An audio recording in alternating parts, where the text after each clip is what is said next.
ano novo, vida nova, né? Todos nós pensamos, planejamos coisas maravilhosas, né? Espero que você tenha passado uma virada de ano boa e esse início de ano já também com mudanças, com crescimento e desenvolvimento, né? E eu imagino que talvez você tenha feito vários planos, né, no decorrer deste ano, imaginando crescimento, mudanças, coisas diferentes, coisas novas. Isso é sempre muito positivo, muito bom, a gente imaginar que o ano, que os próximos dias serão melhores, né? E essa esperança nos motiva a permanecer na caminhada, nos motiva a permanecer olhando para o futuro, para frente, imaginando que vai ser melhor. Mas a gente também tem as nossas próprias oscilações humanas, que fazem parte da jornada. E há momentos em que nós estamos tão baixos, né, espiritualmente, numa condição espiritual não muito favorável. E recentemente eu passei por uma fase muito complicada espiritualmente e não foi nada fácil passar esses momentos, mas o Senhor está com a gente em todas as situações, né? Ele promete que, ele diz na palavra, que no mundo nós vamos ter aflições, mas como ele venceu, nós também venceríamos. Ele ainda promete que ele estará conosco todos os dias até a consumação dos séculos. Deus ele não está só nas fases boas, Deus também está principalmente nas fases difíceis da nossa vida. E eu não sei como que você lida, como você passa esses momentos, mas o Senhor Deus, Ele provê recursos, Ele provê a comunhão dos irmãos para nos amenizar desses momentos difíceis. Então eu espero que você, ao estar aqui no início deste ano de 2025, quer seja numa condição espiritual boa, quer seja numa condição espiritual ou uma condição de vida, né, no geral, não muito boa, que seja de todo o seu coração, de toda a sua mente, e que a comunidade, que os irmãos possam te acolher, ser um apoio, ser um instrumento de Deus na sua vida, para que essa fase passe logo, você cresça mais uma vez, e quando vier novamente a fase difícil, nós estaremos todos juntos ali novamente para apoiar e instruir, e sermos o canal, o instrumento de Deus para essa mudança, para essa fase que nós vamos passar.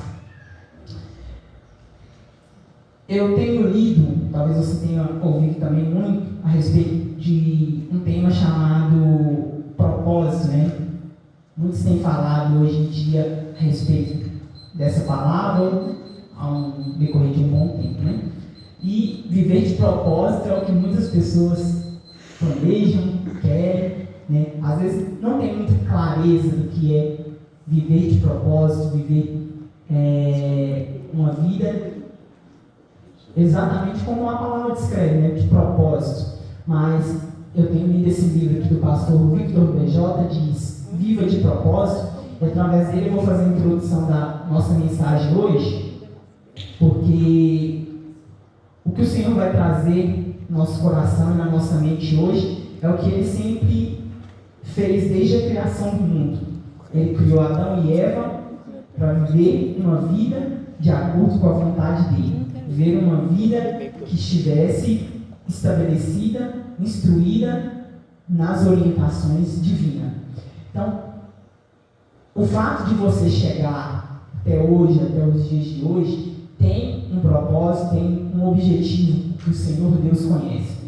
Poderíamos simplesmente ter falecido no nascer, ou nem nascido, poderíamos simplesmente, no decorrer dessa semana, acontecido algo e perdido a vida. Por que vivemos? Para que estamos aqui? Né? E aqui na introdução do livro, o pastor BJ ele coloca uma ilustração muito legal, vou transmitir para os irmãos, que diz o seguinte: não ele fala, né, não gosto de correr, adoro praticar esportes, mas a ideia de calçar um tênis e sair por aí correndo em círculos não entra na minha cabeça. Embora eu goste dos benefícios que a corrida traz, confesso que ainda não consigo fazer isso sorrindo, mas faço. Semanalmente venço meu pior inimigo, a preguiça. Sento na cama para calçar meu tênis e me levanto em direção ao infinito. Sim, os 30 minutos de corrida parecem 8 horas para mim. O interessante é que depois que comecei a me disciplinar nessa tarefa, passei até a gostar de correr. Ainda estou no processo, mas percebi que quando venço a vontade de ficar deitado, a preguiça de calçar o tênis e o cansaço de caminhar e correr, eu desfruto dos benefícios que essa atividade me traz. Você pode se perguntar, o que isso tem a ver comigo, BJ? Tudo, especialmente para você que deseja viver um propósito. Por que você está aqui? O que tem buscado? Qual a sua missão nessa terra?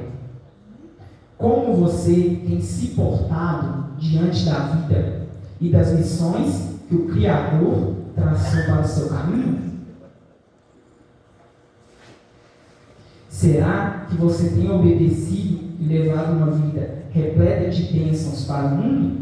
Ou tem feito como aqueles que dormem e deixam a vida passar diante dos seus olhos, sem que realizem algo grandioso em benefício dos seus irmãos? Essas perguntas, talvez você já tenha se feito essa pergunta em muitos momentos da sua vida, né? São nossos irmãos aí com mais vivência. Nós, jovens, talvez a gente não pare muito para refletir nessas questões, porque estamos ali diariamente tentando conquistar, tentando viver, passar a nossa fase, né? Mas é importante refletir e buscar essa compreensão. É importante você olhar para todas as fases da sua vida e não só imaginar que tá tudo feito, está tudo bom, mas sim imaginar como a minha vida, o que eu tenho vivido para honrar, engrandecer o nome de Deus. Eu tenho sido um verdadeiro cristão, um verdadeiro filho. Eu tenho sido realmente um profissional que o Senhor me preparou, me instruiu, me capacitou para ser, do qual a gente estuda durante muito tempo para se tornar também, que é o nosso próprio esforço. Eu tenho sido um cristão fiel, que na causa de Deus, na casa de Deus, eu disponho todos os recursos possíveis, é claro, né? Você tem que ter consciência e clareza da sua mordomia com Deus e saber que até onde você pode ir, como você pode oferecer a Deus o seu melhor. E você fazendo isso, nós, como cristãos verdadeiros, como servos de Deus, né, sabendo isso, nós vamos ter a consciência, a clareza de fui até o meu limite, fiz o meu melhor diante de Deus. Daqui para frente está nas mãos do Pai, porque Ele faz o que é impossível. O que é possível está nas mãos de cada um de nós. Então, que essa introdução dessa mensagem possa fazer você já começar a se questionar e a buscar na sua história, no que você viveu até agora, todas as vezes em que você fez o seu melhor, todas as vezes em que você se dedicou, se empenhou, por mais que o resultado não foi o que você esperava, mas você e Deus na sua mente, no seu coração, você sabe que fez o seu melhor diante de Deus. E que esse gatilho, que essa mensagem, ela seja mais uma motivação do que vai ser daqui para frente. A gente às vezes pensa muito exemplo, né? Quando chegar segunda-feira eu vou fazer atividade física. Quando chegar o fim do ano eu vou ter feito tal e tal coisa. Mas eu quero que você reflita o que você vai fazer quando você sair do culto, quando encerrar esse momento de adoração. Como que vai ser a sua atitude como você vai se portar diante da vida, diante das instruções de Deus, quando você estiver no seu lar, ao acordar logo cedo, no trânsito, indo para o trabalho. Como você vai honrar a Deus? Como você vai ser uma luz, um pequeno Cristo aqui nessa terra para outras pessoas? Então, que você possa ficar com essa reflexão. Eu vou dar mais uma sequência aqui, que eu quero ter mais um ponto, que diz o seguinte. Aqui o pastor DJ, ele traz que muitas pessoas, ao refletir em propósito, em viver uma vida de propósito, são separados alguns grupos, né? O primeiro grupo, a pessoa não tem se empenhado, não tem se dedicado, ela está simplesmente absorvendo ali, está sentado no banco da igreja, recebendo a mensagem e recebeu aqui, acabou, não faz mais nada, vai para casa, não tem uma vida de maior dedicação e empenho também pessoal dela com Cristo. Um outro grupo de pessoas já é aquela pessoa que está assim, eu posso fazer, mas eu vou fazer aqui, mas vou fazer o mínimo, não vou fazer o meu melhor, não. Eu vou começar, eu vou no culto de manhã, mas eu vou só num certo momento, né? Não vou oferecer estudo bíblico não, porque a pessoa não quer mesmo, então deixa a pessoa para lá. Então, está muito nessa fase de talvez se esforça, mas não o suficiente, não o seu melhor. E já tem um outro grupo que realmente está se empenhando, está se dedicando, está nesse crescimento, nessa curiosidade de buscar em Deus, compreender o objetivo de vida, o propósito que Deus quer que ele viva. Então, espero que, diante desses três grupos, você possa refletir, entender. Eu vou dar um pouco mais de características que está aqui no livro, para a gente poder fazer essa reflexão e nos posicionarmos. Quer você esteja nos dois primeiros, que você possa ter uma postura diferente de hoje em diante, ou quer você esteja no outro grupo que está empenhado, dedicado, que você permaneça, que você esteja atento a isso e se mantenha cada vez mais nesse propósito. Outras pessoas não estão necessariamente adormecidas, igual eu estava dizendo, mas também não estão totalmente despertas para elas. São cristãos parados. Se uma pessoa está no estágio sonolento, está pelo menos disposta a descobrir quem ela é e reconhecendo seus medos, inseguranças e mágoas, explorando como pode superar os obstáculos, então está pronta para ser guiada para a próxima fase e poderá seguir em direção a algo que tem maior significado, o seu propósito. Então, que você estabeleça diante de Deus um coração disposto, dedicado a buscar o seu propósito que o Senhor estabeleceu. Eu vou trazer aqui, o pastor BJ traz uma ilustração muito interessante, no outro trecho que ele coloca, propósito para quê? Então, para que você vai descobrir esse propósito? Para que você vai viver de maneira a honrar a Deus, de maneira que o Senhor criou você para ser, com esse objetivo.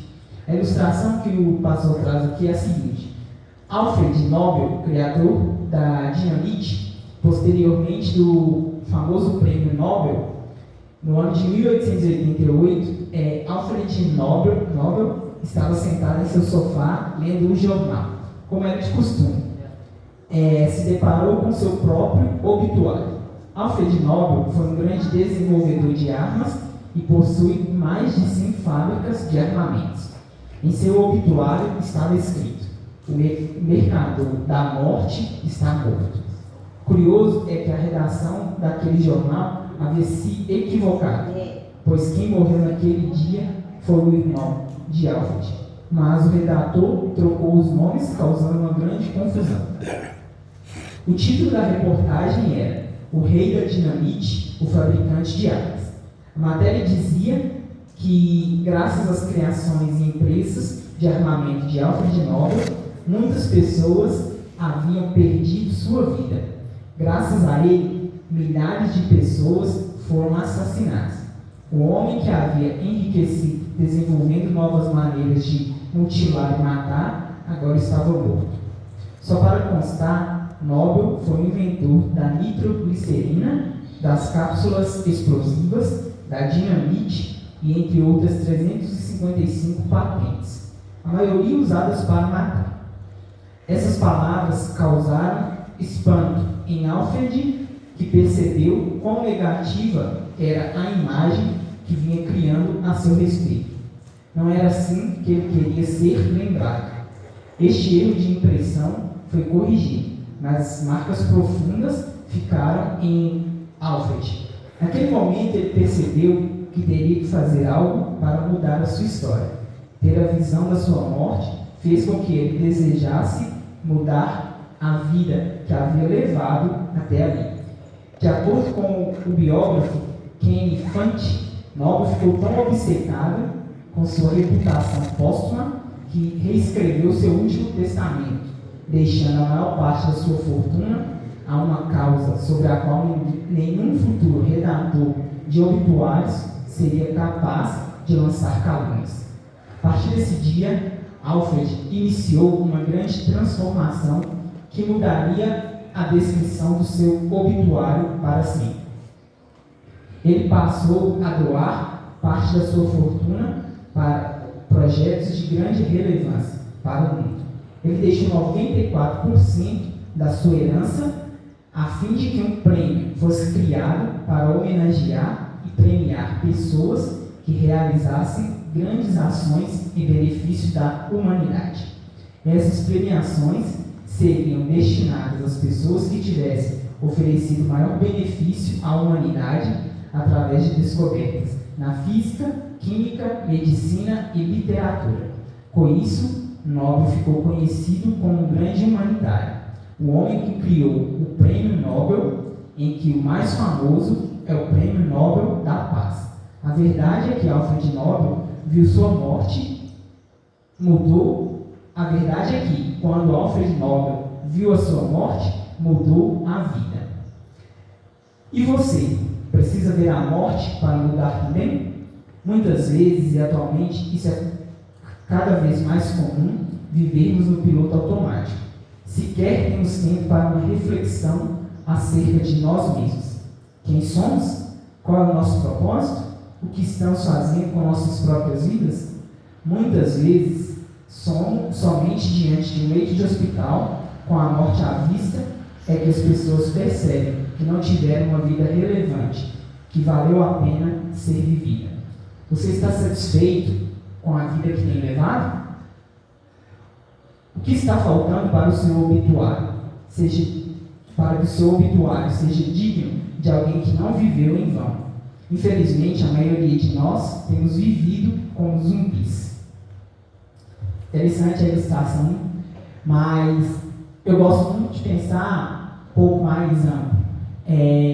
Não só de que no momento da morte eu vou refletir, eu vou tomar um outro rumo, né?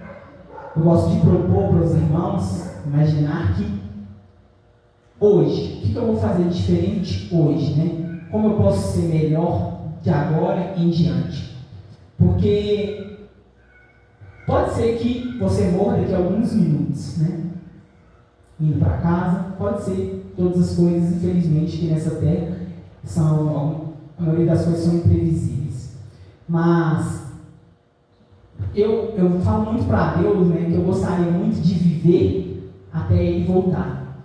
Então, meu pensamento, no preparo dessa mensagem, eu imaginei assim, que eu queria muito dizer, propor para Jesus diariamente, que cada dia que eu viver vai ser o meu melhor para honrar e glorificar o nome dele. Vai ser o meu melhor para ser um testemunho, uma luz na vida de outras pessoas. E se eu tiver a oportunidade de viver até a volta de Cristo, que seja honrando e glorificando o nome dele. Às vezes, numa condição espiritual ruim, mas ao lado dele, persistindo, porque a nossa luta ela não é para a gente deixar de pecar, A nossa luta é de perseverar, é de estar em comunhão com o nosso Jesus. Para que a gente possa, um pouquinho, aproximar do que foi Jesus nessa terra. Sabemos que não vamos alcançar a perfeição que ele teve, mas sermos mais parecidos com o nosso Mestre, com Jesus. Então, você, ao refletir, quer você pense no momento da sua morte, ou num viver diário até a volta de Jesus, que seja com esse propósito. Eu quero que os irmãos abram a palavra em João capítulo 10. Nós vamos ler um trecho. João capítulo 10, a partir do verso 1.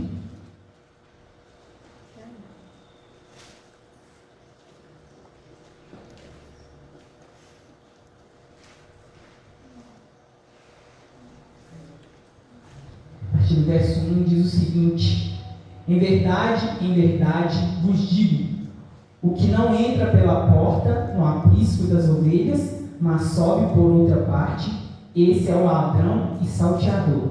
Aquele, porém, que entra pela porta, esse é o pastor das ovelhas. Para este, o porteiro abre, as ovelhas ouvem a sua voz, ele chama pelo nome as suas próprias ovelhas e as conduz para fora. Depois de fazer sair todas as que lhe pertencem, vai adiante delas, e elas o seguem, porque lhe conhecem a voz. Mas de modo nenhum seguirão o estranho, antes fugirão dele, porque não conhecem a voz dos estranhos. Jesus lhes propôs esta parábola, mas eles não compreenderam o sentido daquilo que lhes falava. Jesus, pois, lhe afirmou de novo: em verdade vos digo, eu sou a porta das ovelhas. Todos quantos vieram antes de mim são ladrões e salteadores, mas as ovelhas não lhes deram ouvido. Eu sou a porta. Se alguém entrar por mim, será salvo. Entrará e achará pastagem. O ladrão vem somente para roubar, matar e destruir. E eu vim para que tenham vida e tenham em abundância. Eu sou o bom pastor dá a vida pelas suas ovelhas. Jesus fez tudo o que poderia para que a humanidade tivesse vida em abundância, para que você seguisse os passos do Mestre. Jesus veio, deu o exemplo, viveu de maneira honrada, de maneira a se submeter à vontade de Deus. Ele seguiu claramente as instruções do Pai, porque ele tinha comunhão. Que agora Jesus convida eu e você para que os sigamos. Não dê ouvidos aos estranhos, dê ouvidos à voz do bom pastor. Siga a instrução, viva de acordo com o que Jesus te instrui. Ele te dá instrução através do que você deve se alimentar, através dos cuidados com a sua saúde. Ele te dá instrução do dia que você deve guardar, da comunhão que você deve ter com ele nesse dia. Ele te dá instrução de como você vai conviver em família, como você vai construir a sua família, como você vai adorar a Ele. Ele também te dá instrução de quando você pecar, de quando você errar, porque ele diz em João 1,9, que mesmo quando nós errarmos, nós temos um advogado fiel que nos perdoa. Então, que nosso coração, nossa mente esteja atento. Que quando nós estivermos tristes, com o coração contrito, pesados pelo pecado, porque eu sei que muitas vezes nós olhamos, pensamos assim: nossa, Jesus é perfeito, eu sou muito falho. A gente se sente muitas vezes indignos, incoerentes, hipócritas diante de Deus, por conta de sabermos o que Deus nos pede, e muitas vezes não alcançarmos. Mas não desista, não deixe que as dificuldades da vida, os sofrimentos, o coração contrito, pecado que quer simplesmente nos separar do Criador, que ele não conclua, que o inimigo não conclua esse objetivo na nossa vida, que a gente possa persistir em estar alinhados com a vontade de Deus. Vou ler mais um verso que está em Lucas capítulo 6.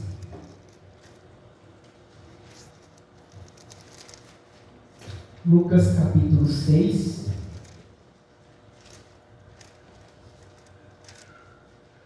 Nós vamos ler a partir do verso 46. A partir do verso 46 diz o seguinte: Por que me chamas Senhor, Senhor, e não fazes o que vos mando? Todo aquele que vem a mim e ouve as minhas palavras e as pratica, eu vos mostrarei a quem é semelhante. É semelhante a um homem que, edificando uma casa, cavou, abriu profunda vala e lançou os alicerces sobre a rocha. E vindo a enchente, arrojou-se o rio contra aquela casa e não pôde abalar, por ter sido bem construída. Mas o que ouve e não pratica é semelhante a um homem que edificou uma casa sobre a terra sem alicerce, e arrojando-se o rio contra ela, logo desabou. E aconteceu que foi grande a ruína daquela casa. Nós temos irmãos aqui que atuam na área de construção. Questão do alicerce. É essencial ter esse alicerce mesmo para a construção? O que vocês podem dizer? Que eu não entendo nada de construção, não. É verdade. Pode dizer, irmã? Tem que ter, ué. Tem que ter o alicerce. Tem que ter cinta, tem que ter tudo. Senão cai. Irmão? Isso que você falou aí, que leu aí na palavra de Deus, que o homem é semelhante que construiu a casa na rocha. E agora significa Jesus. Mas antes de você fazer aí uma casa, no alicerce da fundação, é que pedra mesmo, você tem que colocar de lá. Então, aplicando na nossa vida espiritual, o próprio Jesus disse aqui que esse exemplo de quem constrói no alicerce está embasado na instrução, na orientação, na palavra de Jesus. A sua vida está fundamentada, você tem fundamentado a sua vida na instrução, na palavra de Deus, buscar o discernimento de Deus constantemente? Espero que esse convite de Jesus, que esse chamado de Jesus possa fazer o seu coração, a sua mente se fortalecer. E nos momentos difíceis, né, quando vier as tempestades, vier a água, vier todas as dificuldades da vida, que a sua casa seja alicerçada, firmada no fundamento de Deus. E sabemos que a jornada é longa, não sabemos quando o nosso mestre vem. Quer Jesus volte amanhã, quer Jesus volte daqui a muitos anos, quer você viva até a volta de Jesus, quer você faleça antes, te convido a ler mais um texto, caminhando já para a conclusão. Vamos deixar o vídeo preparado aí que eu já vou pedir já. Filipenses capítulo 3.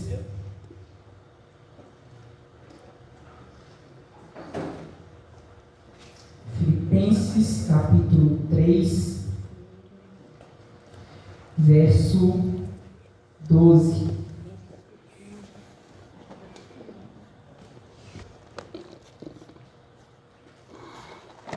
Filipenses capítulo 3, verso 12, diz o seguinte: Não que eu tenha já recebido ou tenha já obtido a perfeição, mas prossigo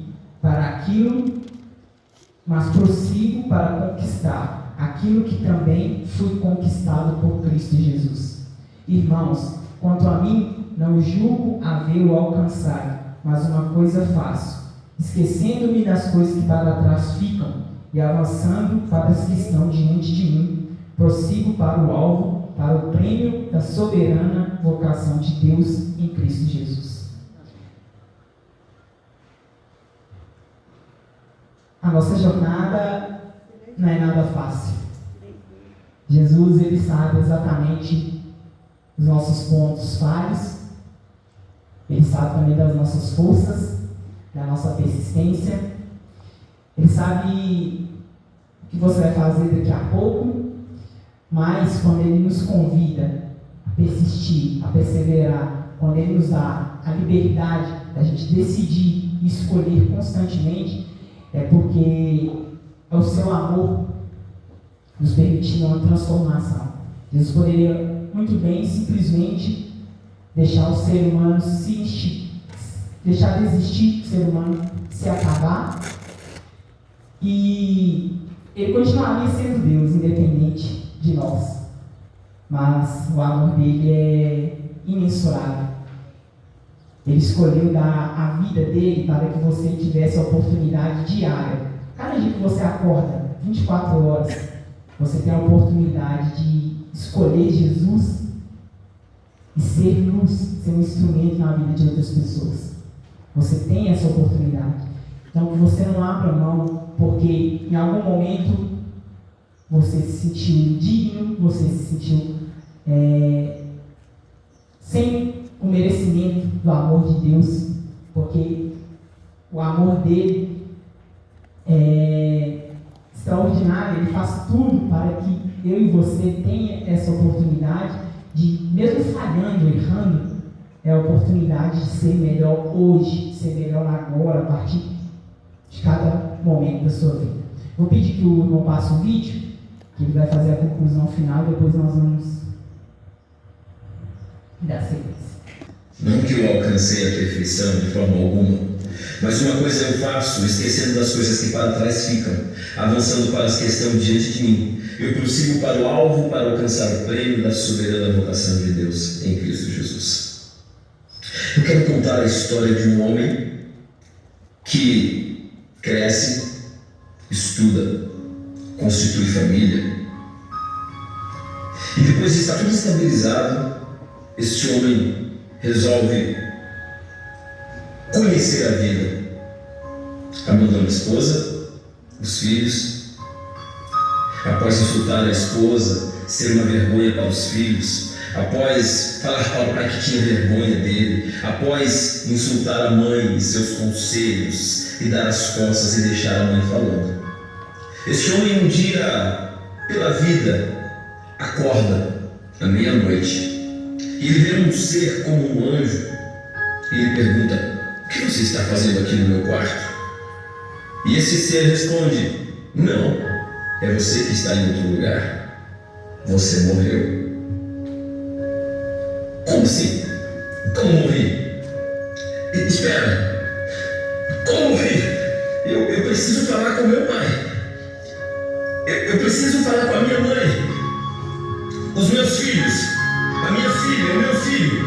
Eu preciso assinar algumas coisas, explicar algumas coisas da vida para eles. A minha esposa, eu preciso falar com ela. Me dá mais uma chance. Então o ser diz: tá bom, você tem mais uma chance. Quanto tempo? Quantos anos? 24 horas. Na próxima meia-noite, eu virei te encontrar novamente. Então esse homem, pela madrugada, começa a ligar para os pais. Liga insistentemente, ninguém atende. Ele vai para a casa dos pais, está tudo escuro, ninguém o recebe. Então nessa procura, ele amanhece o dia e diz: